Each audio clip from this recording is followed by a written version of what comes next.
নমস্কার বন্ধুরা, আজ আমি আপনাদের সামনে এক অন্যরকম গল্প নিয়ে হাজির হয়েছি। আপনারা অনেকেই আমাকে আপনাদের জীবনের না বলা কথাগুলো বলেন, আপনাদের গোপন অনুভূতির কথা জানান। আজ যে গল্পটি আপনাদের শোনাব তা এক নাম প্রকাশে অনিচ্ছুক ফলোয়ার আমাকে পাঠিয়েছেন। তার অনুরোধেই গল্পটি আমি এভাবে বলবো যেন তার পরিচয় গোপন থাকে। আর হ্যাঁ, যারা এই গল্পটি শেষ পর্যন্ত মনোযোগ দিয়ে শুনবেন তাদের জন্য আমার কাছে একটি বিশেষ সারপ্রাইজ আছে। গল্পের কোনো এক ফাঁকে আমি আমার ব্যক্তিগত ইমো বা আইএমও নাম্বারটি দেব, তাই নাম্বারটি পেতে হলে পুরো গল্পটি মনোযোগ দিয়ে শুনতে হবে। আমার নাম রিনা, বয়স ৩৩, বিয়ে হয়েছে ১২ বছর, স্বামী অরিন্দম, সরকারি চাকরি করেন। খুব শান্তশিষ্ট ভালো মানুষ, বলতে পারেন আমার সব সুখের কারণ। আমাদের একটা ১০ বছরের ছেলে আছে, রিক। আমাদের ছোট্ট সংসার নিটামেক্ষুনি। হ্যাঁ, বাইরে থেকে দেখলে এটাই মনে হয়, কিন্তু ভেতরের খবরটা শুধু আমিই জানি, অথবা হয়তো এবার অরিন্দমও জানতে চলেছেন। গল্পটা শুরু হয় বছরখানেক আগে, অরিন্দমের অফিসের পার্টিতে। সেখানেই প্রথম ওর সাথে দেখা, মানে যে ড্রাইভারের কথা বলছি। ওর নাম প্রদীপ। অরিন্দমের অফিস নতুন গাড়ি কিনেছে, তার জন্য নতুন ড্রাইভার দরকার ছিল। অরিন্দমকেই বলা হয়েছিল কিছু দেখে নিতে। প্রদীপকে সে সেখানেই পায়। প্রথম দেখায় ওকে সাধারণ একজন ড্রাইভার বলেই মনে হয়েছিল, কিন্তু কিছু একটা ছিল ওর মধ্যে, এক অদ্ভুত চাহনি, এক শান্ত অথচ দৃঢ় ব্যক্তিত্ব।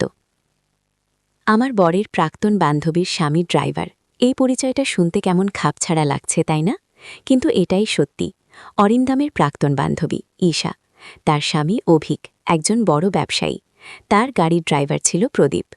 ঈশা এবং অভিকের সম্পর্কটা ভালো ছিল না, প্রায় ঝগড়া হতো। ঈশার সাথে অরিন্দমেরও একটা সময় সম্পর্ক ছিল, তবে সেটা অনেক আগের কথা, বিয়ে হওয়ার আগে। বিয়ের পর আমরা সবাই নমস্কার বন্ধুরা, আজ আমি আপনাদের সামনে এক অন্যরকম গল্প নিয়ে হাজির হয়েছি। আপনারা অনেকেই আমাকে আপনাদের জীবনের না বলা কথাগুলো বলেন, আপনাদের গোপন অনুভূতির কথা জানান।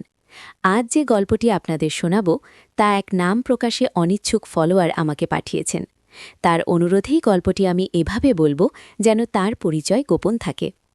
আর হ্যাঁ, যারা এই গল্পটি শেষ পর্যন্ত মনোযোগ দিয়ে শুনবেন তাদের জন্য আমার কাছে একটি বিশেষ সারপ্রাইজ আছে। গল্পের কোনো এক ফাঁকে আমি আমার ব্যক্তিগত ইমো বা আইএমও নাম্বারটি দেব, তাই নাম্বারটি পেতে হলে পুরো গল্পটি মনোযোগ দিয়ে শুনতে হবে। আমার নাম রিনা, বয়স ৩৩, বিয়ে হয়েছে ১২ বছর, স্বামী অরিন্দম, সরকারি চাকরি করেন। খুব শান্তশিষ্ট ভালো মানুষ, বলতে পারেন আমার সব সুখের কারণ। আমাদের একটা ১০ বছরের ছেলে আছে, রিক। আমাদের ছোট্ট সংসার নিটামেক্ষুনি। হ্যাঁ, বাইরে থেকে দেখলে এটাই মনে হয়, কিন্তু ভেতরের খবরটা শুধু আমিই জানি, অথবা হয়তো এবার অরিন্দমও জানতে চলেছেন। গল্পটা শুরু হয় বছরখানেক আগে, অরিন্দমের অফিসের পার্টিতে। সেখানেই প্রথম ওর সাথে দেখা, মানে যে ড্রাইভারের কথা বলছি। ওর নাম প্রদীপ। অরিন্দমের অফিস নতুন গাড়ি কিনেছে, তার জন্য নতুন ড্রাইভার দরকার ছিল। অরিন্দমকেই বলা হয়েছিল কিছু দেখে নিতে। প্রদীপকে সে সেখানেই পায়। প্রথম দেখায় ওকে সাধারণ একজন ড্রাইভার বলেই মনে হয়েছিল, কিন্তু কিছু একটা ছিল ওর মধ্যে, এক অদ্ভুত চাহনি, এক শান্ত অথচ দৃঢ় ব্যক্তিত্ব। আমার বরের প্রাক্তন বান্ধবীর স্বামী ড্রাইভার, এই পরিচয়টা শুনতে কেমন খাপছাড়া লাগছে, তাই না? কিন্তু এটাই সত্যি। অরিন্দমের প্রাক্তন বান্ধবী ঈশা, তার স্বামী অভিক, একজন বড় ব্যবসায়ী। তার গাড়ির ড্রাইভার ছিল প্রদীপ। ঈশা এবং অভিকের সম্পর্কটা ভালো ছিল না, প্রায় ঝগড়া হতো। ঈশার সাথে অরিন্দমেরও একটা সময় সম্পর্ক ছিল, তবে সেটা অনেক আগের কথা, বিয়ে হওয়ার আগে। বিয়ের পর আমরা সবাই স্বাভাবিকভাবেই সম্পর্ক রেখেছি, কিন্তু ঈশার জীবনটা ঠিক স্বাভাবিক ছিল না। প্রদীপকে আমি প্রথম দেখি ঈশার বাড়িতে। অভিক সেদিন এক অনুষ্ঠানে ঈশাকে নিয়ে যাওয়ার জন্য প্রদীপকে ডেকেছিল। আমিও সেদিন সেখানে ছিলাম। ঈশা আমাকে দেখে একটু অবাক হয়েছিল, কিন্তু তারপর সে আমাকে দেখে হেসেছিল। প্রদীপ তখন গাড়ির দরজা খুলে দিচ্ছিল। ওর হাতে একটা চোট ছিল, ব্যান্ডেজ করা, সম্ভবত কোনো দুর্ঘটনায় লেগেছিল। আমি কিছু না ভেবেই জিজ্ঞেস করেছিলাম, কি হয়েছে আপনার হাতে? প্রদীপ আমার দিকে তাকিয়ে একটু হাসল। সেই হাসিতে কি ছিল আমি জানি না, কিন্তু আমার ভেতরটা কেমন যেন কেঁপে উঠেছিল। ওর চোখ ছিল গভীর, কালো, যেন হাজারো কথা বলতে চায়। ঈশা আমার দিকে তাকিয়ে বলল, আরে রিনা, এ তো আমাদের অভিকের নতুন ড্রাইভার, নতুন এসেছে। ওর গলায় একটু ব্যঙ্গ ছিল। ঈশা বরাবরই একটু তেতো স্বভাবের। আমি প্রদীপের দিকে তাকিয়ে বললাম, সাবধানে থাকবেন। প্রদীপ শুধু মাথা নাড়ল। সেই প্রথম দেখা, কিন্তু আমার মনে গেঁথে রইল। এরপর প্রায়ই প্রদীপকে দেখতাম, কখনো ঈশার বাড়িতে, কখনো বা অভিকের সাথে, আর আমার বরের অফিস পার্টিতেও। অরিন্দম মাঝে মাঝে প্রদীপকে দিয়ে আমাকে কিছু বাজার করে আনাতো বা কোনো জরুরি কাজে পাঠাতো, আর সেই সময়গুলোতে আমি সুযোগ পেতাম প্রদীপের সাথে কথা বলার। প্রদীপ খুব কম কথা বলতো, কিন্তু যখন বলতো তার প্রতিটি শব্দে একটা গভীরতা থাকত। ও বাংলা সাহিত্যের ছাত্র ছিল, এখন আর পড়াশোনা করে না, পেটের দায়ে এই কাজ করছে। ওর জীবনের উত্থান পতনের গল্প শুনে আমার মন নরম হয়ে যেত। আমার মনে হতো এই মানুষটা যেন আমারই প্রতিচ্ছবি, সমাজের চোখে যাকে অবহেলিত, কিন্তু যার ভেতরে লুকিয়ে আছে অনেক না বলা কথা, অনেক স্বপ্ন। আমার নিজের জীবনেও কিছু চাপা কষ্ট ছিল। অরিন্দম ভালো মানুষ, কিন্তু ওর ব্যস্ততা, ওর জগতের বাইরে আমার ডাক, আমার একাকিত্ব, এগুলোকে ও বুঝতে পারত না। আমরা স্বামী স্ত্রী ছিলাম, কিন্তু যেন শুধু সামাজিক বন্ধনে, মনের মিল খুব একটা ছিল না। একদিন অরিন্দম অফিসের কাজে বাইরে গিয়েছিল, আমি বাড়িতে একা। রেক তার বন্ধুর বাড়ি বেড়াতে গেছে। হঠাৎ দরজায় কড়া নাড়ার শব্দ। গিয়ে দেখি প্রদীপ, ওর হাতে একটা বই। কি ব্যাপার প্রদীপ? আমি অবাক হয়ে জিজ্ঞেস করলাম। অরিন্দম বাবু বলেছিলেন আপনার যদি কোনো বইয়ের দরকার হয় আমায় জানাতে। এই নিন আপনার পছন্দের লেখকের নতুন বই। ওর গলায় শান্ত স্নিগ্ধ সুর। আমি বইটা নিলাম। ধন্যবাদ প্রদীপ। আপনি কি ঠিক আছেন রীনা দেবী? হঠাৎ ও জিজ্ঞেস করল। আমি একটু অবাক হলাম। হ্যাঁ, কেন বলছো? আপনার চোখ মুখ দেখে মনে হচ্ছে কিছু একটা আপনাকে কষ্ট দিচ্ছে। ওর কথা শুনে আমার ভেতরের সব বাঁধ ভেঙে গেল। আমি ওর চোখের দিকে তাকিয়ে রইলাম। সেই গভীর কালো চোখ যেন সব বুঝতে পারছে। আসলে আমি শুরু করলাম আমার জীবনের সব অপূর্ণতা, সব একাকিত্ব, সব চাপা কষ্ট, সব একে একে বলতে লাগলাম। প্রদীপ মন দিয়ে শুনছিল, একবারও কিছু বলেনি, শুধু আমার চোখের দিকে তাকিয়েছিল। মনে হচ্ছিল এই প্রথম কেউ আমার কথা শুনছে, আমার ভেতরের আমিটাকে কেউ দেখছে। কথা বলতে বলতে কখন যে ওর হাতটা আমার হাতের ওপর চলে এলো আমি জানি না। ওর হাতের স্পর্শে কি যে এক শিহরণ জাগল। ওর হাতটা ছিল একটু রুক্ষ কিন্তু উষ্ণ। আমার হাতের উপর ওর আঙুলগুলো আলতোভাবে নড়াচড়া করছিল। আমি হাত সরালাম না, ওর চোখে চোখ রেখে তাকিয়ে রইলাম। আমার মনে হচ্ছিল আমি যেন এক নিষিদ্ধ জগতে পা দিয়ে ফেলেছি, এক এমন আকর্ষণ যা আমাকে চুম্বকের মতো টেনে নিয়ে যাচ্ছে।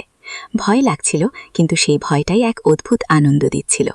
প্রদীপ আমার দিকে তাকিয়ে বলল, আপনাকে দেখে মনে হয় আপনার জীবনে ভালোবাসা বলে কিছু নেই। ওর কথায় আমার বুকটা ছ্যাঁত করে উঠল। ভালোবাসা? হ্যাঁ, শুধু দায়িত্ব, কর্তব্য, কিন্তু ভালোবাসা কোথায়? আমি কিছু বলতে পারলাম না, শুধু ওর দিকে তাকিয়ে রইলাম। আমারও এমনটাই ছিল, প্রদীপ হঠাৎ বলে উঠল। যাকে আমি ভালোবেসেছিলাম তাকে হারিয়েছি, আর যাকে জীবন সঙ্গী করেছি তার জন্য মন ভরে না। ওর জীবনের কথা শুনে আমার আরও কষ্ট হলো। মনে হলো আমরা দুজনেই যেন একই নৌকার যাচ্ছি। সেই দিনটা ছিল আমাদের সম্পর্কের সূচনা। তারপর থেকে প্রায়ই প্রদীপ আসত, কখনো বই দিতে, কখনো বা এমনি, আর আমরা কথা বলতাম, একে অপরের জীবনের শূন্যতা পূরণ করার চেষ্টা করতাম। আমাদের মধ্যে একটা নিবিড় টান তৈরি হলো। সেটা শুধু শারীরিক আকর্ষণ ছিল না, সেটা ছিল আত্মার টান। মনে হতো আমরা একে অপরের জন্য তৈরি হয়েছি। আমি জানতাম এটা অন্যায়, এটা পাপ। আমার স্বামী আছে, ছেলে আছে, কিন্তু আমি নিজেকে থামাতে পারছিলাম না। প্রদীপের সান্নিধ্য আমাকে এক অন্য জগতে নিয়ে যেত, যেখানে সব কষ্ট, সব বাধা তুচ্ছ হয়ে যেত। একদিন অরিন্দম আর আমি একটা ব্যাপারে খুব ঝগড়া করছিলাম। কারণটা খুব সামান্য ছিল, কিন্তু আমার ভেতরের চাপা খুব সব বেরিয়ে আসছিল। ঝগড়ার পর আমি একেবারে ভেঙে পড়েছিলাম। কাঁদতে কাঁদতে আমি প্রদীপকে ফোন করেছিলাম। প্রদীপ এসেছিল। আমাকে কাঁদতে দেখে ও আমাকে জড়িয়ে ধরল। সেই প্রথমবার ও আমাকে জড়িয়ে ধরল। ওর বুকে মুখ লুকিয়ে আমি হাউমাউ করে কেঁদেছিলাম। ওর বুকের উষ্ণতা, ওর শরীরের গন্ধ সব আমাকে শান্ত করে দিচ্ছিল। আর কেঁদো না রিনা, ও ফিসফিস করে বলল, আমি তো আছি। ওর কথা শুনে আমার মনে হলো এই মানুষটাই আমার আশ্রয়, এই মানুষটাই আমার সব। সেই রাতে চাঁদের আলোয় যখন আমাদের চোখাচোখি হলো, আমি জানতাম আমার সব শান্ত জীবন উল্টে পাল্টে যাবে। আমাদের মধ্যেকার সেই ফরবিডেন অ্যাট্রাকশন, সেই তীব্র উত্তেজনা, সব কিছুই যেন শেষ পর্যন্ত আমাদের একে অপরের দিকে টেনে আনল। প্রদীপের ঠোঁট আমার ঠোঁটের উপর নেমে এলো। প্রথম চুম্বনে কি ছিল? একরাশ আকুতি, একরাশ নিষিদ্ধ আকাঙ্ক্ষা। মনে হচ্ছিল আমরা যেন বহু যুগ ধরে একে অপরের অপেক্ষায় ছিলাম। ওর হাতের স্পর্শ আমার শরীরে বিদ্যুৎ ছড়িয়ে দিচ্ছিল। আমার সারা শরীর কাঁপছিল। এই নিষিদ্ধ প্রেমের আনন্দ, এই ভয়, সব মিলিয়ে এক অদ্ভুত অনুভূতি। আমাদের গোপন মিলনগুলো ছিল খুবই রোমাঞ্চকর। আমরা জানতাম ধরা পড়ে গেলে সব শেষ হয়ে যাবে, কিন্তু সেই ভয়টাই আমাদের আকর্ষণকে আরও বাড়িয়ে দিত। আমরা লুকিয়ে দেখা করতাম, কখনো অরিন্দম বাইরে গেলে, কখনো বা রিক স্কুল থেকে ফিরতে দেরি করলে। সেই সংক্ষিপ্ত মুহূর্তগুলোতে আমরা একে অপরের সব শূন্যতা পূরণ করতাম। প্রদীপের স্পর্শে, ওর ভালোবাসায় আমি খুঁজে পেতাম সেই হারানো আনন্দ, যা আমার জীবনে কখনো ছিল না। একদিন আমি আর প্রদীপ একটা পার্কে বসেছিলাম। দুপুরবেলা, কেউ ছিল না। আমরা দুজনে হাত ধরে বসেছিলাম। হঠাৎ প্রদীপ বলল, রিনা, আমি তোমাকে ভালোবেসে ফেলেছি। ওর গলায় এক গভীর আবেগ। ওর কথা শুনে আমার বুকটা ধুকভুক করতে লাগলো। আমিও ওর দিকে তাকিয়ে বললাম, আমিও প্রদীপ। আমাদের সম্পর্কের মধ্যে এক নতুন অধ্যায় শুরু হলো। আমরা শুধু শারীরিক সম্পর্কে আবদ্ধ থাকলাম না, একে অপরের প্রতি গভীর ভালোবাসা অনুভব করতে লাগলাম। কিন্তু এই ভালোবাসার পথটা কি এতই সহজ? আমাদের সামনে কি কোনো বাধা আসবে না? অরিন্দম কি কোনোদিন জানতে পারবে? ঈশা, অভিক, তারা কি আমাদের এই